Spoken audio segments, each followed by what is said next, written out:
You want to Yeah. We could do that too. All right, call this work session to order. Except for now, what where you have the. Let's start with assignment from introductions. everywhere. You, Mr. Dyson. You have- Ms. Wynn Pearson. Becky Wynn Pearson, Municipal Attorney. Jody Davis, Criminal Prosecutor's Office. Forrest Dunbar. Senior Manchester Peterson destroyed. This is your session. Do we have anyone in the back there? Split. In the Yes, we're going to. Mr. Croft or will be joining us soon. Okay, this work session will focus on an ordinance regarding strict liability offenses for removal of identification marks and unlawful possession of as misdemeanors. Chris, do you have anything in particular, or do you have anyone that would be speaking on this? Yeah, so a couple of things. First, as many of you will remember, I put out an updated draft ordinance to require the registration of bikes. This was part B of that, which is criminalizing the removal of serial numbers. And this is the easy part of the medicine that we need to put into the system. This also creates new tools for APD in addressing the piles and piles of bikes and drop shops down in Ship Creek and other areas, Chester Creek. And so this is a really common sense approach, and I've seen lots of work by the Department of Law with Pearson this year with handfuls of information. So, Great. Note for the record, we've been joined by Mr. Croft. Okay, so Ms. Wynn Pearson, we just received some things were passed out. Do you want to walk us through this? Sure. So the things that I passed out were the existing state statute regarding unlawful possession, the existing provision of municipal code regarding alteration or mutilation of serial numbers, and examples of laws from other jurisdictions that address this same issue. The core issue is, as we're all aware, increase in bike theft issues in the community, trying to create additional tools to make it easier to take action where a bike is potentially stolen. And again, the practical challenge being demonstrating that bikes are stolen is very hard, even when it's suspected that they are stolen. Records of bike serial numbers are spotty at best, and determining that a bike is in fact stolen property and not the property of the person who happens to be possessing it is very challenging. This proposed ordinance builds on the state statute. There is an existing state statute that makes it unlawful to possess a vehicle or a bicycle or a number of other types of property or pieces of property that usually are marked with a serial number. But it requires the state statute requires that a person possess that piece of property knowing that the serial number has been removed for the purpose with the intent of causing interruption to the ownership of another, which is a somewhat difficult standard to prove. So the intent was to create a more easily enforceable cause of action on the municipal level to allow the municipality to take action against individuals who may have a bicycle or any number of other items of property, which include a movable fuel tank. Again, things that are commonly found often in large encampments. If the serial number has been removed, it makes the possession of the item essentially an offense. If you look at the examples from other states, there are a wide variety of different approaches to this taken. This is kind of just a broad sampling of what other states are doing about it.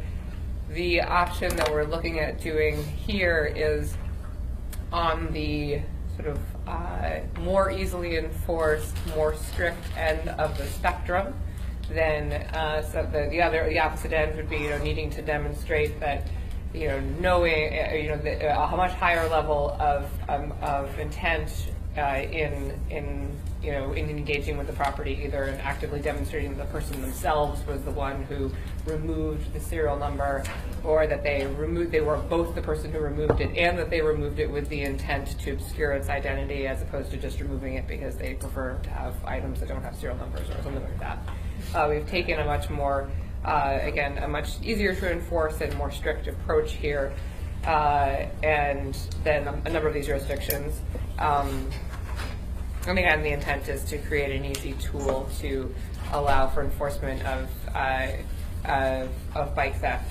A question that's come up commonly is these bike chop shops that are located in encampments and green belts, and but while I think this is not a panacea for that by any stretch of the imagination, this gives APD another tool to take action against if bikes or bike parts found in, or fuel tanks found in encampments do have serial numbers removed.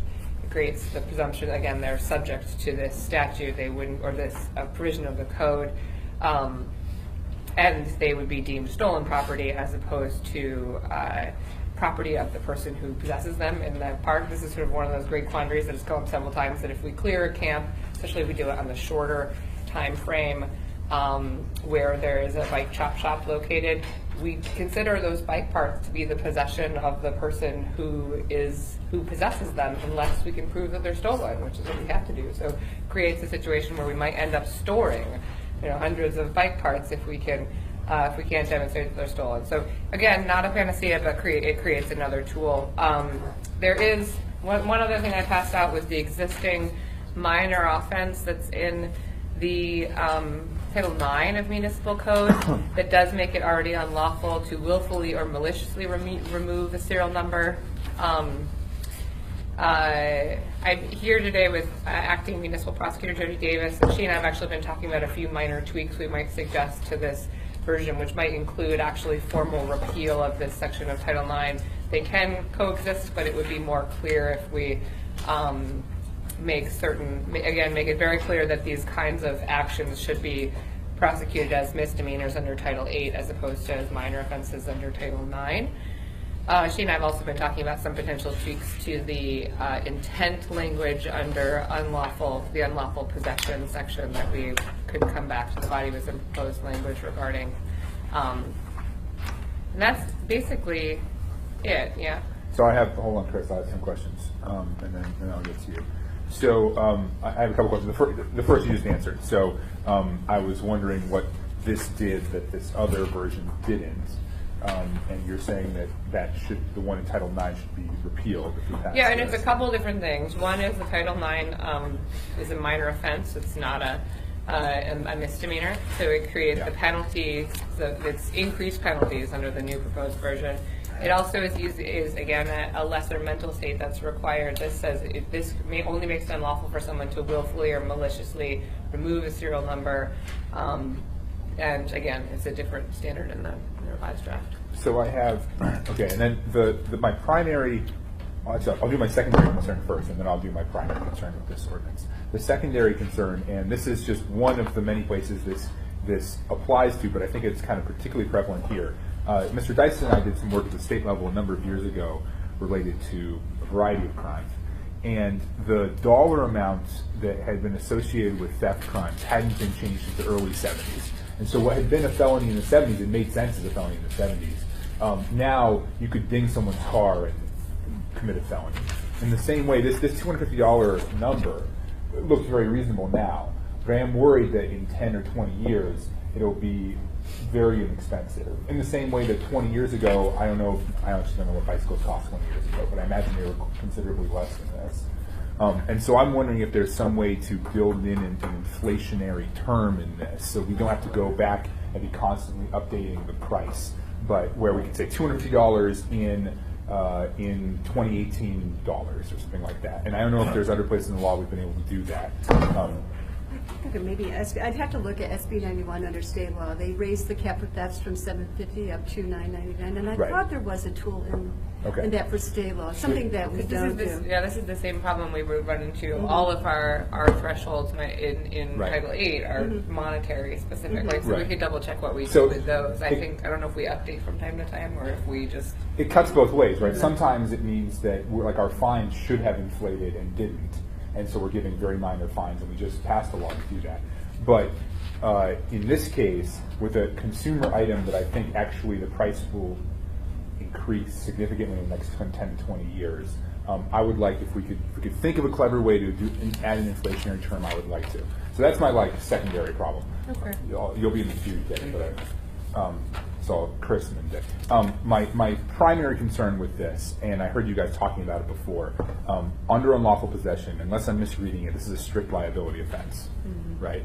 And I'm wondering, are there examples? What that means is there's no mens rea. You don't have to know that. Not only do you have to not know, and this, even if you were negligent or reckless, that doesn't matter. If it's just in your possession, and so if you were, if you got a used bicycle from your grandfather that had the serial numbers worn off after years, under this, you could have committed the offense, although, it's otherwise altered, maybe it doesn't fit under there. And the chances of being prosecuted are pretty low.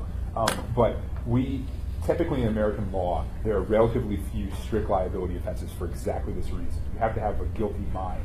And that's not always the case. There are some environmental laws that you can violate strictly, and you can go to jail for them. But I'm wondering, first of all, the examples that you've given us here, are any of these strict liability offenses? Do we have any other strict liability offenses that are analogous to this? And do you think that this would survive constitutional scrutiny? If someone is going to go to jail with a Class A misdemeanor for a strict liability offense, do you think that we have a chance to lose a constitutional case? I'd say a couple things. First of all, Ms. Davis is reminding me that under Title VIII, in the absence of a specified mental state, we defer to 805.010, which is knowing conduct and a circumstantial result is reckless. And so we think here we'd have to be knowing. So Shane and I were talking about that, about whether or not we wanted to then make this negligence as opposed to knowingly, sort of negligent possession as opposed to knowing possession. I think that would be my recommendation, that we tweak this to be negligent possession. And one of the things that other states have done is making clear in their statute that possession is a presumption of negligence unless you've done certain acts to the contrary, like unless you've alerted the police, or we could add other carve-outs of areas where, like, an item that had no serial number is, I think, not subject to this code provision at all. But that's exactly the issue we've been batting around a little bit, is how do we tweak the mental state requirement to make sure that it does withstand scrutiny, it does comport with what we do in other areas of the law. Because I think the idea is to make it as easy to prosecute as possible, and that's we've did it as a policy decision, making that choice, because this is a crime where proving the intent makes it essentially impossible to ever prosecute the crime. But we certainly don't want to go overboard, and that's what we've been talking about. I think that the edits we propose. Well, I think there's also an equal protection issue there, right? Like the reason we're comfortable with this being a strict liability offense is because in our minds we're picturing these piles of bikes down by Chester Creek. But that's not how the law works. And if we get into a situation where we're only enforcing it on one class of people, and the wealthy homeowner on the hillside who has a fancy bike without a serial number is not prosecuted by this, then they don't have to be in the hillside. That was just an example. You see what I'm saying? Then we have a real equal protection issue, and we deserve to lose that lawsuit. Yeah, I mean, I think that with any of these kinds of statutes, when they're enforced, unless APD enacts an actual sort of, again, I think the challenge is that when it would be enforced is part of the challenge too, and probably will result in it being enforced disproportionately against in certain types of scenarios. But I think that's true with a whole number of crimes. I mean, if your bike is only in your garage, and there's no allegation that it's been stolen, no reason for APD to search your garage and look at your bike and check and see if there's a serial number on it or not, your bike will likely never be scrutinized to see if it complies with this statute. If there is, again, if there's reason to believe that it is stolen, or if you are otherwise engaged with APD and they have cause to look at your bike to see if it is stolen, then it would be potentially subject to the statute. But your bigger question is exactly what we've been batting around, and I think we would propose some tweaks to the mens rea requirement that I think will alleviate your concerns. So we've got Chris and then John, and I'm sorry, Chris and then Dick and then Fred. So mine is more of a technical question. You mentioned the possibility of repealing the section under the part-time code. Do we have to change the title to achieve that, or can that be done by amendment? I think that if we were to, especially if, I think if we were to change the mens rea and also add the 938 deletion, I would recommend that we change the title and kick it back one meeting in order to give adequate notice time, because we would also be removing the strict liability element. We'd be tweaking that to be negligence. I think And anybody who's read the binder or the agenda would be okay. would forgive you for that change. Yeah, I mean, that's a good idea. We don't want a bunch of people testifying on this necessarily. We can avoid it considering everything else you've got. Mr. Train, so hold on, are you going to do that then? It'll be an S version? Yeah, I'm happy. Yeah, I'm happy to work with you on that. I'm happy to get it right. rather than Yeah. rush it through. Great. Mr. Train? Chris, I appreciate where you're going, but the S version, would you deal with, I'm looking at section 1A, it's way too broad. Some of those probably don't have serial numbers. I don't think propane tanks have serial numbers. I don't think fuel tanks, by nature, is defined a fuel tank. You don't define what it is. I'm also concerned about appliances. What are we talking about, an appliance? A wash machine, a dryer, and how is the police department, they don't have the staff for evidence. How are they going to store this and have people that can process it? I understand where you want to go on bicycles, I support you on that. I just think this, way too wide of a brush. Just for the record, I will Yes. say on your behalf, we already removed firearms from that section. You know, That's against the federal law anyway, don't worry about that. So, I like where you're going, it's just, it's so huge, guys. Yeah, I don't know, I think that broad is okay, but we'll have a discussion about how to narrow it down. Yeah, all the firearms you filed off the serial number are safe, Dick. That is actually included in the state statute. I apologize. I mean to interject. But the state statute does include firearms. So under state law, removal of the firearms serial number. Under federal law, you can't do it either. So, Upset about why that. then would we have a problem locally? I just didn't want to end up with your ire. I mean, if it's federally and state required, why don't we do it here too? Because we'll turn hundreds out, guy. Sorry. Well, you're pretty good with that. Yeah, 500 emails, okay. Fair enough. I don't have time for that. Yeah. It's already covered. Mr. Dyson? Yeah. You presently asked two of my questions right on target. I would suggest that with the package that we have, you clearly state all the potential penalties and limits on the Class A and Class B misdemeanor. My guess is be very, very circumstantial. We want to go to Class A. Secondly, I just caution, I say, against caution, casting too big of a net here. What we're after is the things that have street level value that get sold. Nobody steals a dryer to sell, trade for drugs. I mean, I may know a higher, but not here. you may know a higher level of dirt bags than I do. Dirt bags with a full clip. So just think about it. Yeah. Yeah, and also think about what defensive strategy. So somebody, their kid comes home with a bicycle, or I stop by the hawk shop and, oh, by the way, my grandson had liked that and grabbed something.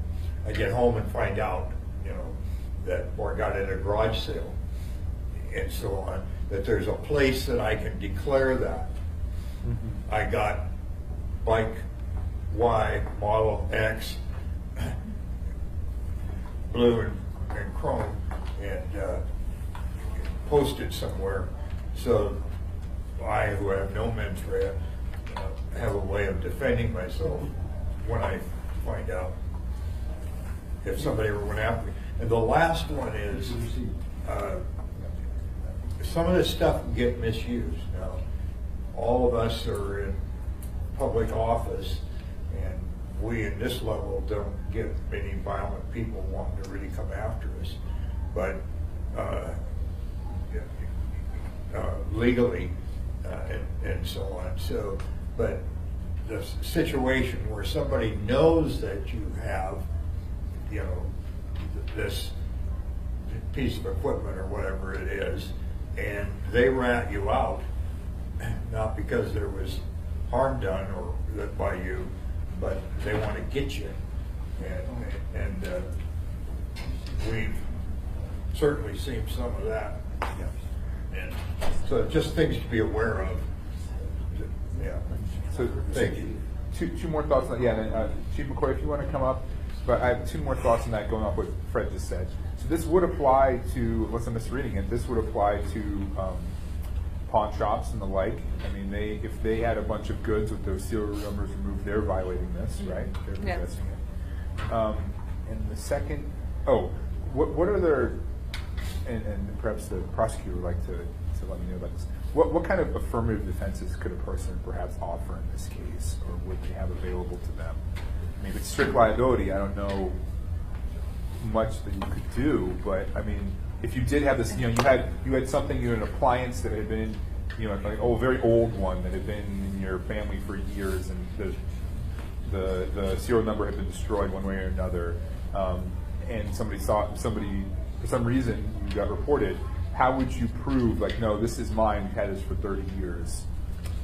Well, it's no ex post facto, right? Well, no, now it's possession. So the moment that we pass this, it's everybody that possesses these things. Doesn't matter if you've had them 30 years.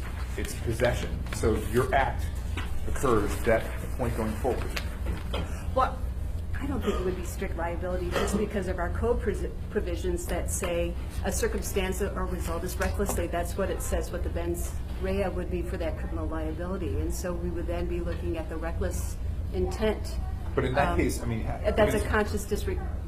But I mean, wouldn't reckless, doesn't that sort of defeat the purpose of this ordinance then? Wouldn't reckless be so hard to prove in the cases where we do want to prosecute that And we'd be? I think that's what we're saying is that with this caveat of its interplay with this other provision, our suggestion would be that we revise this to make clear that it's negligence. So the standard would be negligence. So then the argument, like their response would be that their behavior was somehow not negligent and in possessing this item. And I think there the argument would be it wasn't. I feel like the very narrow circumstance you're describing as someone who possesses a very valuable family heirloom that somehow over time only the serial number portion has worn away. There was a serial number, but now it has worn off somehow. Yeah. And then that person, that you end up in a situation where you are potentially being charged with the crime for possessing that item. Yeah. So it's a very, very narrow circumstance, and it's a challenging hypothetical to me to say, how would you demonstrate that you had not negligently possessed that item? I don't know. Well, I mean, you're call going people in to you're going to use the reasonable person standard. Is this such a substantial and unjustifiable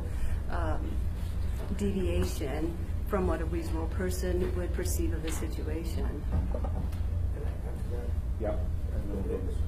Maybe this is exactly what you just said in layman's terms, but it seems like our prosecutorial departments are limited in resources and they don't take up issues that are so extraordinary that they would shock anybody. And why would you do this? And so instead, I think, don't we leave the room in our code for the prosecutors and the legal team to make those kind of decisions?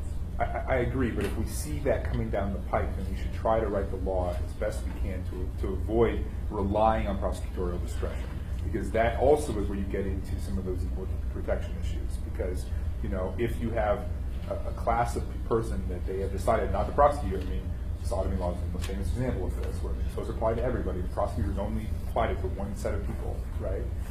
And I'm not trying to cast aspersions on anyone, but I just think we need to be really mindful of the things and try to write the law in such a way that doesn't rely on that. Practically speaking, correct.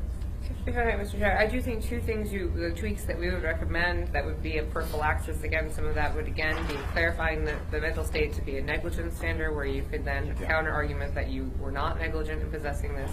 And then also creating an out where, if you look, some of other states have an out where you say you can report it. So for instance, if a pawn shop owner buys property and then realizes after the fact, oh gosh, like all this property has serial numbers that have been filed off, they can avoid their own criminal liability by calling the police preemptively and saying, I've just received purchased a series of pieces of property that all have their serial numbers filed off, and I want to report that. And then the liability for the self-reporting removes the liability for the pawn shop owner themselves. So that, I think, would provide another out. The very, very narrow circumstance you described, the single high-value item where the serial number is worn off over time, I think is the most extreme example. And the much more common examples are going to be people who accidentally buy something, like who buy a bike on Craigslist and don't realize until after the fact that the the number's been filed off and then seek a remedy. And there again, I think that the self-reporting option and the negligence standard would provide most of the solutions that you seek. So I want to go to Chief McCoy first, and then we'll have Fred, Pete and Fred. Chief McCoy, do you and/or the APD have any thoughts on this ordinance? Yes, thank you. First of all, the state statute that's already in place, like Mr. Pearson discussed, is a high standard for us, the knowing standard. So, that's a statute that I'm not aware of us, ever charging them, or it may have happened, but I'm not aware of it.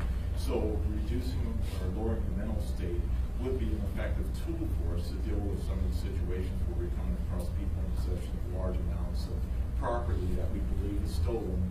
However, we don't have enough to pursue stolen charges. Yeah. However, we can fall back to something of this nature. So it would be beneficial. However, the strict liability, I hear concerns there, and that could open up, several other cans of worms for us. So narrowing that and maybe coming up with a criminal negligence standard would be some middle ground that we would be able to work with. It would still require, some investigative steps to get to that point, a little lower threshold. Practically speaking, how often do people actually get arrested and/or jailed for a Class A misdemeanor? Very rarely now. Mostly we're issuing citations for misdemeanor offenses. So, what effect do those citations have on folks who are experiencing homelessness? very little effect. Mr. Peterson, Mr. Dyson, Mr. Croft. I did have one other Yeah, go ahead, Mr. concern. And it's just will be a side effect from this is we'll be storing more property. These items will, under this statute, will become evidence. And so if we come across a large stockpile of bicycles or whatever the property is with defaced or destroyed serial numbers, we will be seizing that property as evidence, and then that procedure will kick in before it's disposed. Do you eventually auction it off, any of it? No, it wouldn't be auctioned off because it's So we're gonna have property. So we're gonna have a warehouse full of bicycles. Right. We won't be able to put those back into circulation because there's no serial number. So we have to destroy them. In fact, when you seize it, you're in knowing possession of something without a serial number. That Mr. Peterson, then Mr. Dyson, then Mr. Croft, then Mr. Constant, and Mr. Train. So, thank you, Mr. Chairman. How do we set it up so that someone who's had a bicycle stolen can go where they're storing a whole bunch of bicycles and get their bicycle back? With no serial number. Yeah, is it possible for that? I mean, they can say, yeah, I got this, and this is the name of the company, the type of bike that produced it, and it's this color, and maybe they can have distinctive markings to try to identify their bike, but it's gotta be really, really difficult. Right. Well, that's what we do now. So if we come into possession of a bicycle without a serial number, we will, or a bicycle that we're trying to identify, we will advertise that, and hopefully the rightful owner will, come take possession. And so we will do a similar thing. However, if mere possession is a criminal offense, that we won't be putting it back out into circulation. Ms. Pearson. I was wondering if I could actually ask a question.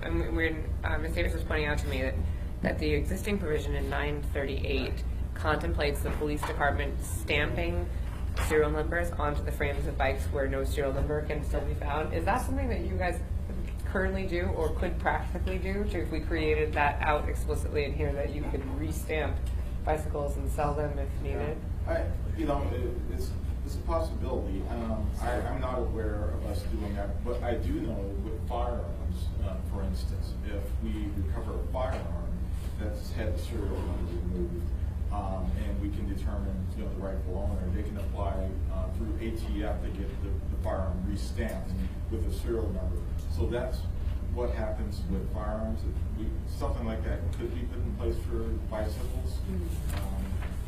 Well, hopefully we could do it at the local level without having to involve an agency like ATF. We could get you some kind of label maker. Bikes are- Just before the auction. Do they have a? It wouldn't be hard to do. Gotta be You know, something 'cause if I may truthfully outline, the police department already does an auction annually for YMCA of all of the bikes that are collected. So they could easily, and I'm sure there's a nonprofit group like Bike Anchorage that could come out with a tool and make it happen all as part of that flow to get those bikes back on the ground. Yeah, They it's do not, it every year. it's not the strike. Off Lake Otis, the YMCA, hundreds of bikes are sold there. Huh. It's all way you clean your warehouse out. Good. Fred. Yeah, so it just flashed on me, Chris. Think about putting boats on here. I'm thinking of car toppable. Somebody stole my 18-foot Grumman lightweight canoe 20 years ago. I'm still looking for that. Looking forward to talking to them. And it does have a serial number on it. Wow. But the other one, Mr. Chair, I too have an attitude about prosecutorial discretion, and I really get tight jaws about, when a relatively impecunious suspect gets their plea bargaining, they stack a list of charges, on the guy, and and bargain him into plea bargaining out, call it a plea. That bothers me. But as my prosecutor friends say, all these guys are guilty. That's not a problem. And the courts are so backed up, and a trial court is so expensive, and the public defender, I've been there with buddies. The public defender comes with a stack of files under his arm like this, has never met his client, and they're going into court, So that bothers me. But think about this, Forrest. Chief Audie and Walt Gilmore, Chief of Police here and head of the state troopers, really close friends.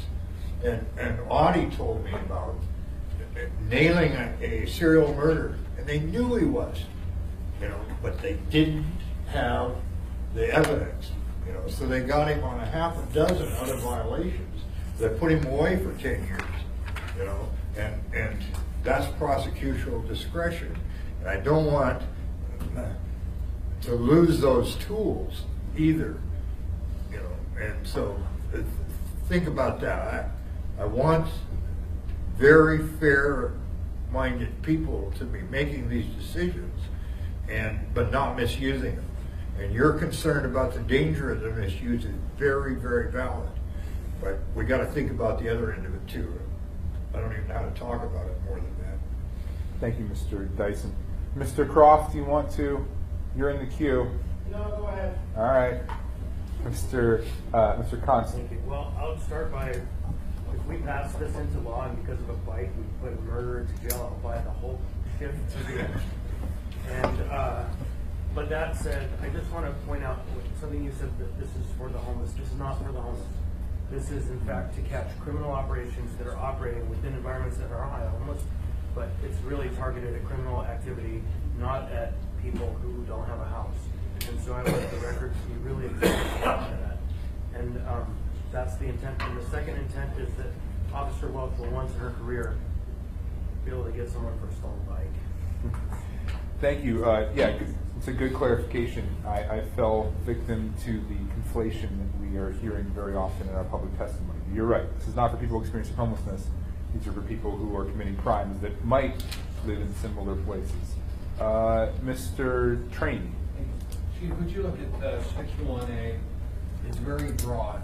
You're thinking of only storing bikes, but this also has appliances. And you don't have the space for that.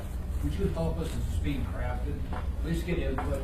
I want it narrowly defined, things you can possibly deal with. Because the universe here is way too large. Things that we typically see are obviously bicycles, a lot of hand tools, and sometimes generators and so forth. Those are some of the hot items that are commonly stolen that have serial numbers that we see. I don't believe I've ever seen an appliance that we're actively looking for. So you'd help us as we're trying to define I just don't want it so large that you can't possibly deal with it. We'd appreciate it. I'd also point out that immovable should probably be removed because by definition, if it's been stolen, it's been moved. Right? I mean, is there any such thing as an immovable appliance, construction tool? He means not transporter.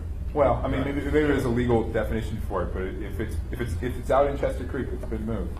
Mr. Weddleton. Following up on that, scrutable language that's not Latin. So in this A, it just, a couple things. One is, if you say it's movable or immovable construction tool, that's the whole universe of construction tools. Can you just say construction tool?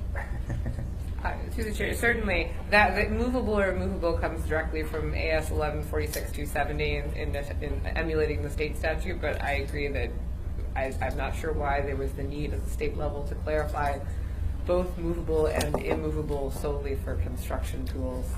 So that could certainly come out. I like to think That's right. So is this a propelled vehicle? Is that somewhere defined, or can we just say vehicle? That includes a boat set? What's a propelled vehicle? I don't know, is that a term of art? What's a propelled vehicle? It is under Under Title 11? Yeah, by the state code. I think it's 20, but I don't think Mr. Okay. Dyson? Yeah. We can determine. Here's something that I've been hot on for years, and that's restitution of victims. You know, you're after criminals. All of us like to see the victim restored to pre-offense condition. Think about, and we've done this in several of our state statutes, think about the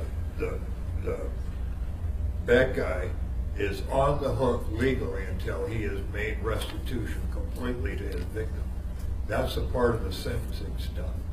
You know, he's still under court supervision until the victim has been made whole.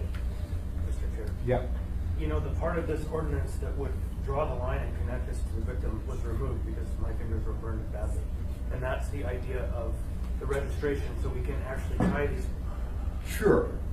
these stolen objects back to the original owner. Yep. And so really the victim in this case is the muni, the law, our community as a whole, because we have no way to track it back to the individual. I got it. And so then the question of restitution, I don't know what that might be, but that's an interesting thought in terms of having them do something just in value to the community or for the community in the process. I don't know if we have any sections of the code that address that, but Well, hopefully they'll be able to get their bike back. I mean, right? Isn't that sort of the hope here that under this, the No. police will seize it and then the person, because hopefully they did a police report. And right, but they're unmarked, and it's hard to determine if it was theirs or not. So this stops at the point of assuming that bike is stolen because they meet the general criteria of the ordinance. The next step is a whole other step, and we can get there another way. Chief McCoy has told us that these are going to be stored in an evidence locker somewhere.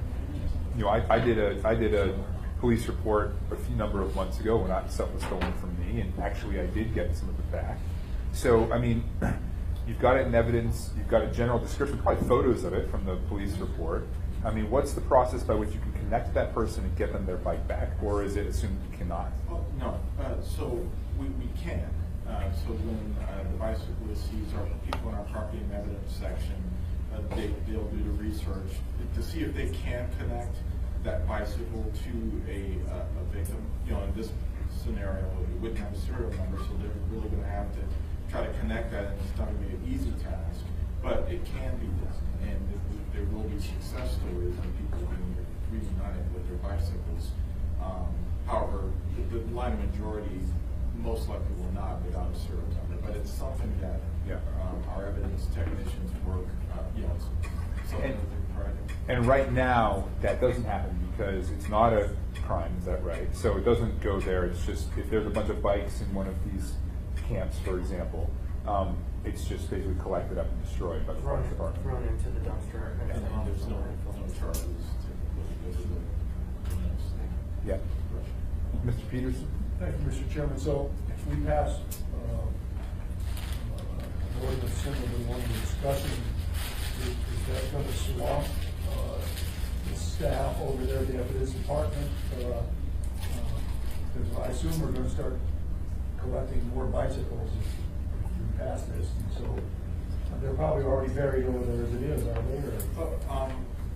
I think the challenge would be storage, the physical space to bring in more property.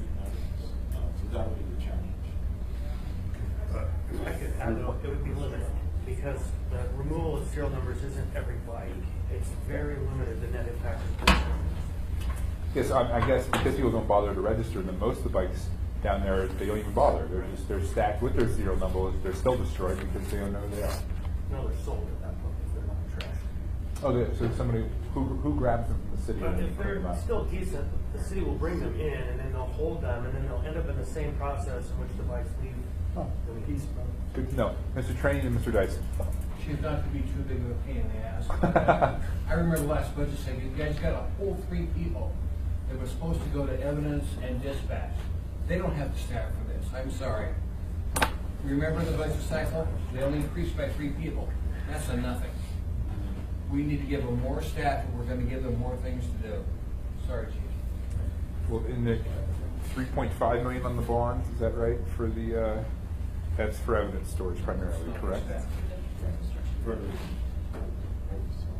To create the space to store these kind of things. Mr. Dyson. Yeah, Chris, I apologize. My last comment was out of order. Good comment, but you're right. We're not able to track these things down back to the owner, and unless the vendor kept the serial number and who it was sent to, it's not going to happen. And I think your point was right on track, and thanks for reminding me.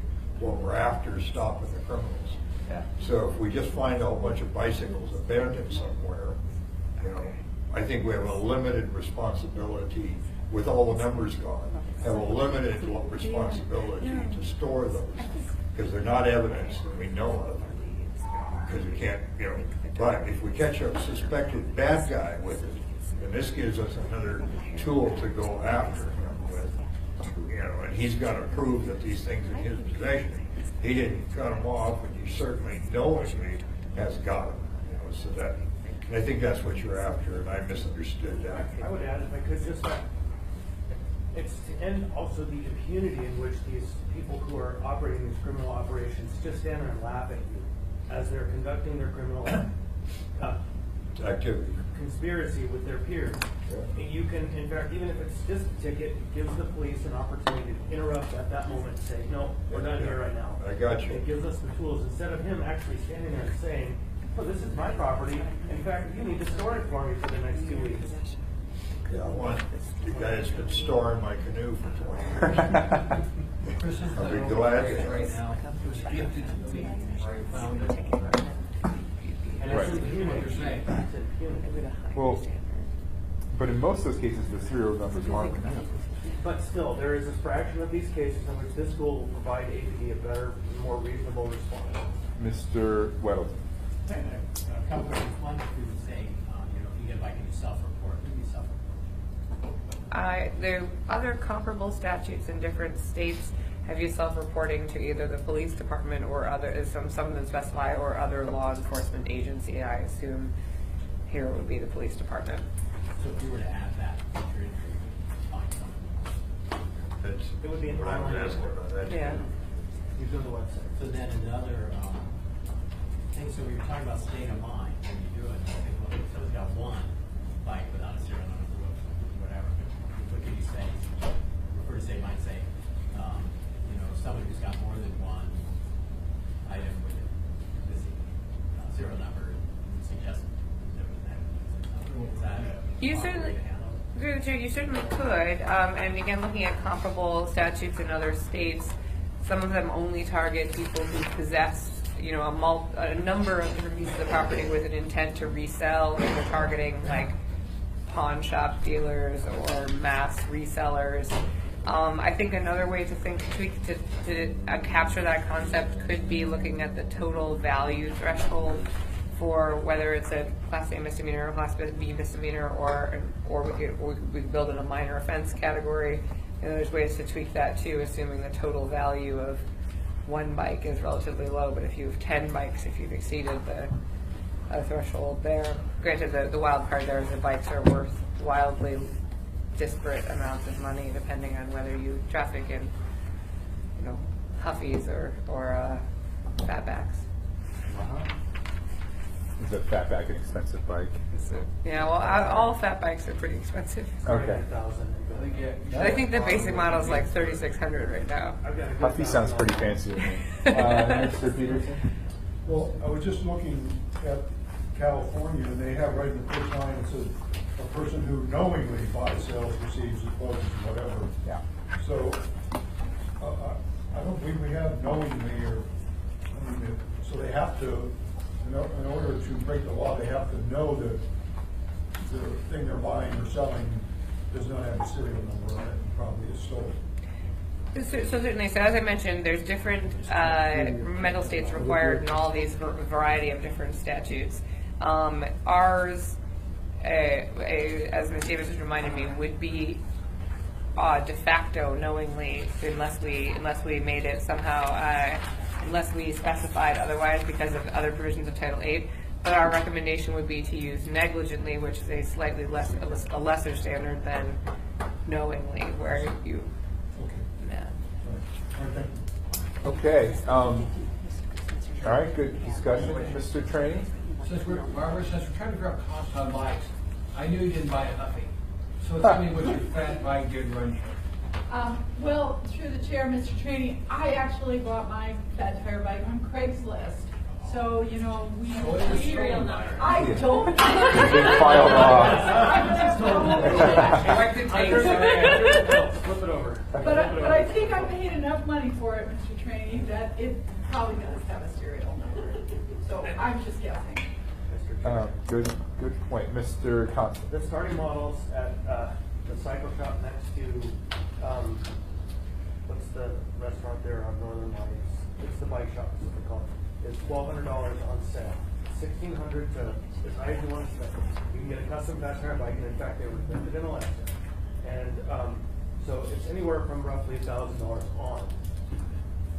So how did you come up with the number 250 then? I mean, we assuming that most of these are going to be the higher level offense?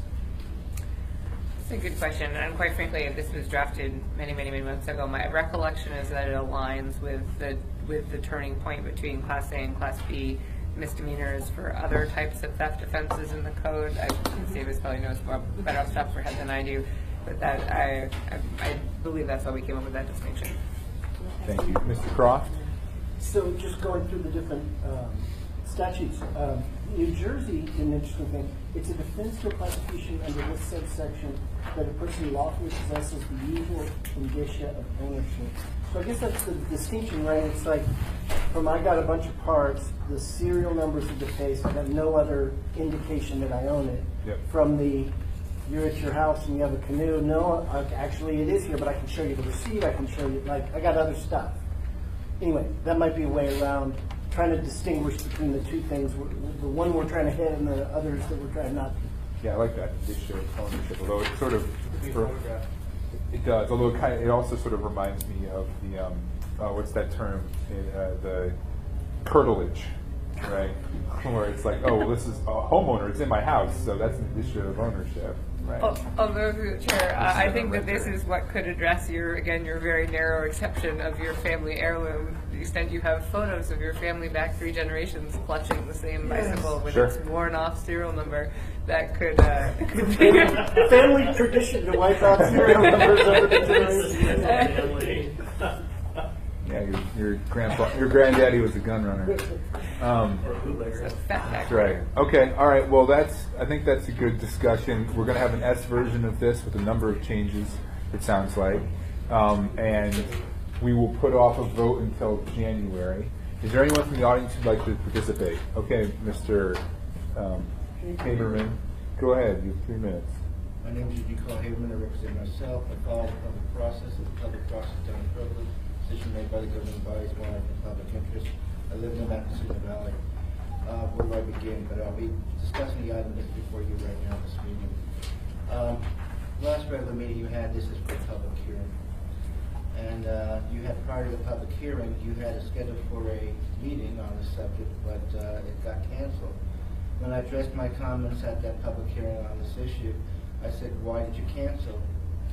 No clear explanation, but you closed public hearing, and then you later announced that you're going to have a meeting. You mean the work session that happened on the day of the earthquake? Excuse me, I have a limited amount of time here, okay?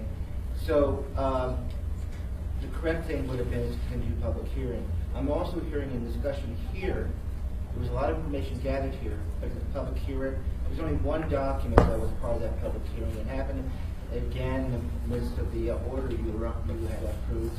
Until 10 o'clock it was effective, business as usual, but that was not business as usual. But the fact is, you had this meeting, but you originally scheduled it prior to the public hearing, it got canceled, and then you set this meeting up. And I'm not questioning the right to have a meeting and discuss this thing and gather more information. But to close the public hearing and talk about an S version, you need to reopen that thing for public hearing, have the information that's before here available to the public, and do it right. And just before I spoke, I could have caught the words that the chair is saying, you're delaying until January. Well, that should give you an opportunity just to reintroduce it and do it the right way. And that's all I have to say on that issue, except my time is well. I got 1 minute 13 seconds left here. Is there any questions? No, thank you. Pete, do you really have a question? Not for him. Okay, thank you, Mr. Haberman. I just wanted to state that we did not have a public hearing on this item, and in fact, the public hearing is scheduled for next Tuesday, and the public hearing will be postponed. Could have sworn until the next meeting. So, Different item, Mr. Haberman. Yep. Mr. Peterson? Thank you, Mr. Chairman. So I was looking further through some of these other state statutes, and I got back to Oklahoma, just a couple pages from the back. And it said, any person, firm, or corporation who removes who faces. Is that something we want to add? I mean, maybe there are companies, their whole business model is removing these serial numbers. Look what you see there. No. Any I person, think form, or we could. I corporation? think it's a policy question. If we are running into firms or corporations that maybe own pawn shop operations, I don't know if this is an issue you all run into. Maybe the deputy chief. Yeah, well, pawn shops are a great example. When, if a pawn shop came across property with destroyed or removed serial numbers, that's something that should be reported to law enforcement. They're required to report all property that they intake already, so that would be another form of reporting that's in the street. And the same thing happens to golden jewelry. When we change the law. Right, all of that's already reported to us. Everything that's in the intake is reported. So this would fall from. I think they'd be lucky Oh, okay. They said we did close it on the fourth. it looks like we have a substitute version coming, and when you put a substitute version out, you will have a public hearing. We'll reopen the public hearing in January. When you change the title. Okay, good discussion. Any other discussion on this item, Mr. Weddleton? Thank you for pointing that out. We had all this, I totally went by me, so. Can you put to say what just happened here on the record? Mr. Haberman showed that we did in fact have a public hearing on this ordinance and closed it for our December 4th meeting. So Good. we'll put an S version forward and do it as he has suggested. We'll reopen the public hearing. Good. Mr. Dyson? I just got thinking about this, is stirring me up. But airplane owners and boat owners have very expensive instruments, radar, GPS tracking, all those kind of things. And all those have serial numbers on it. And I think it's covered in the way here it says, construction tool, equipment, appliances, merchandise, or other. But those things I just mentioned have a pretty clear street value, and maybe it's the high-end stereos out of cars, whatever you guys call stereos these days,